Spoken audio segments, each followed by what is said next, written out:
Hi, I'm Faiza Abdi, and welcome to AI Boost Bites, where every week we teach you the skills to supercharge your marketing with AI.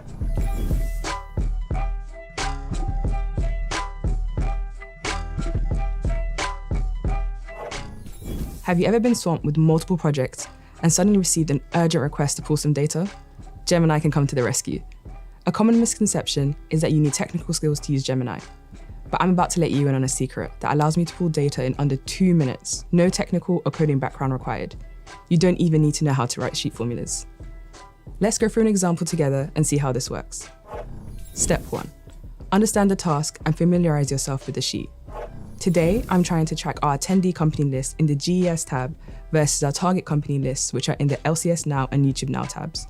I want Gemini to help create a script that will compare these lists and indicate whether they match with a yes or a no. I have blurred out any confidential parts of the sheet and have familiarized myself with the tabs and the columns where the data is located. And now I'm ready to write a prompt. Step 2. Write a clear prompt outlining the task, as if you were explaining it to a colleague. Here I've written, please write an app script for Google Sheets that compares column D of the LCS Now tab and column H of the GES tab.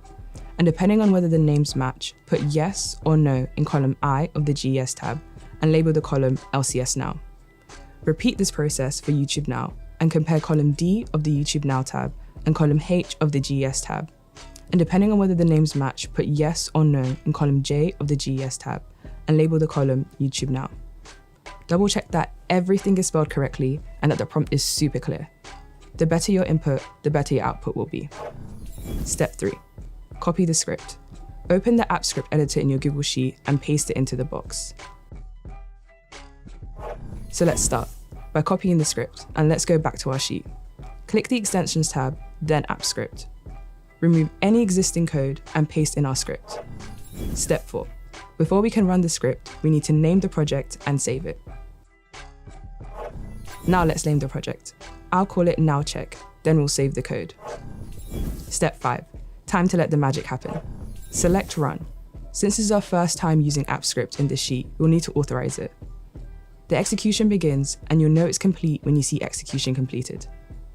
And now if I come back to my original sheet, my columns have been populated. Feel free to then take some artistic liberties and make any edits required to make the data look better. And now it's your turn. Thanks for watching.